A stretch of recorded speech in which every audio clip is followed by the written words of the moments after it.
Ya, bismillahirrahmanirrahim. Assalamualaikum warahmatullahi wabarakatuh. Izinkan saya Abdullah Lelatas dengan NIM 2111100002839 untuk sedikit mempresentasikan terkait pengenalan pentahelix pengembangan pentahelix pada UMKM di wilayah kami. Yang langsung saja guna mempersingkat waktu, apa sih pengenalan pentahelix? Apa sih pentahelix itu? Pentahelix adalah sebuah model kemitraan yang melibatkan 5 pemangku kepentingan utama. Yang pertama ada pemerintah, yang kedua ada bisnis, yang ketiga ada akademisi, yang keempat masyarakat, dan yang kelima media.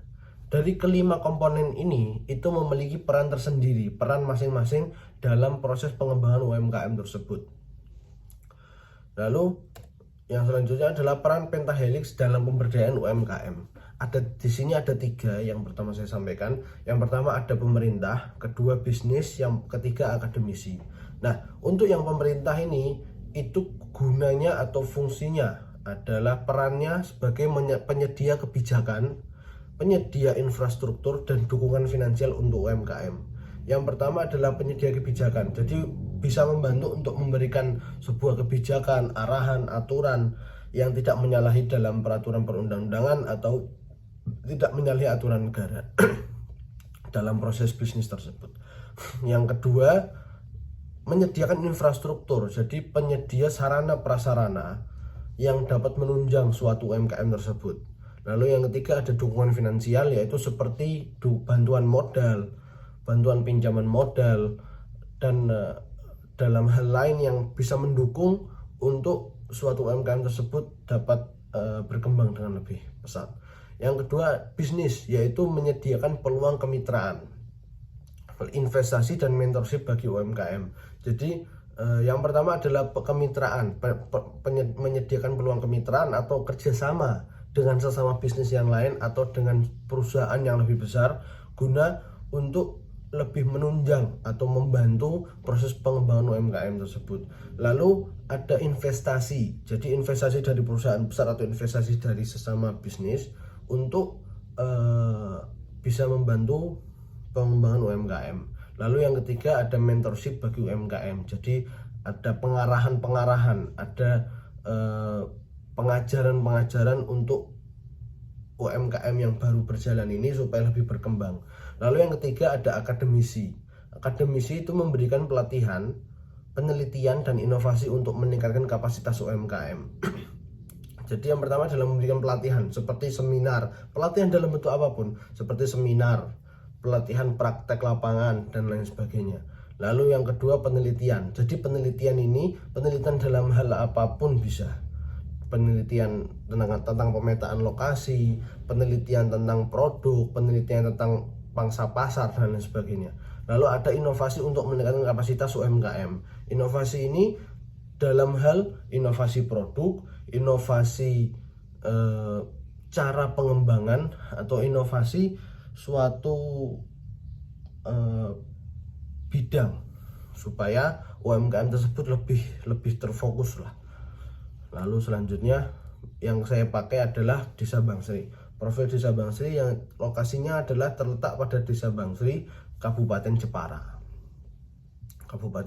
Jawa Tengah. Lalu yang kedua, ekonomi lokal. Desa Bangsri memiliki potensi ekonomi di sektor UMKM, kerajinan kayu, dan produk pertanian. Masih kental banget dengan Jeparanya, yaitu dengan kerajinan kayu dan produk pertanian, karena di sini banyak orang-orang yang bertani lah bahasanya. Yang ketiga, sumber SDM. Sebagian besar penduduk desa bekerja di sektor informal dan memiliki keterampilan tradisional. Jadi bekerja selain di kantor dan memiliki keterampilan tradisional seperti tadi kerajinan kayu, bertani, dan lain-lain. Lalu apa sih tantangan pengembangan UMKM Desa Bangsri? Ada 3 di sini yang saya ambil, yaitu akses pasar, permodalan, dan inovasi produk. Kenapa seperti itu? Karena yang pertama, UMKM di Desa Bangsri kesulitan memasarkan produk mereka ke pasar yang lebih luas karena masih terlalu sempit lah dari segi segmen pasarnya. Lalu yang kedua, permodalan. Keterbatasan modal usaha menjadi hambatan bagi UMKM untuk mengembangkan bisnisnya. Jadi entah pemerintah yang belum membantu penyediaan suatu modal atau belum adanya kolaborasi, atau juga UMKM-nya yang belum bergerak dalam mencari modal seperti itu. Yang ketiga, inovasi produk. Kurangnya inovasi produk membuat UMKM sulit bersaing di pasar yang dinamis. Jadi maksud saya tadi membantu inovasi mencari produk itu fungsinya untuk ini, untuk supaya memperoleh produk yang bisa bersaing di pasar dinamis. Lalu implementasi pentahelix di Desa Bangsri. Yang pertama tadi pemerintah yang sudah saya sampaikan, mendukung kebijakan dan program pengembangan UMKM.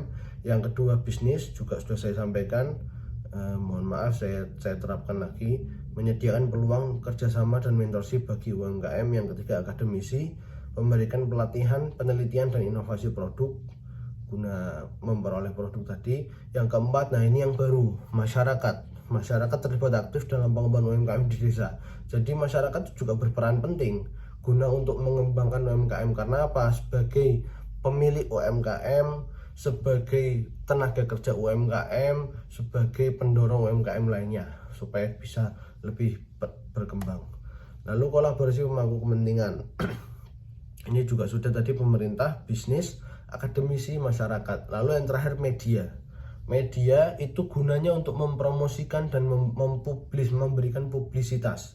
Jadi fungsi tersebut adalah fungsi media untuk memberikan dan memperoleh pangsa pasar yang lebih luas di luar Jepara, seperti itu. Lalu apa sih dampaknya? Yang pertama, ada kapasitas UMKM meningkat. Jadi peningkatan keterampilan, peningkatan inovasi dan akses pasar yang diperoleh karena adanya pengembangan UMKM di Desa Bangsri tersebut. Yang kedua, peningkatan ekonomi lokal. Jadi pertumbuhan pendapatan dan penciptaan lapangan kerja. Dengan adanya lapangan kerja UMKM di Desa Bangsri, maka akan lebih mudah untuk mencari pekerjaan dan memperoleh pekerjaan. Yang ketiga, keberlanjutan usaha. Dengan adanya inovasi-inovasi tersebut akan mempermudah atau akan membuat UMKM mampu bersaing dan bertahan dalam jangka panjang.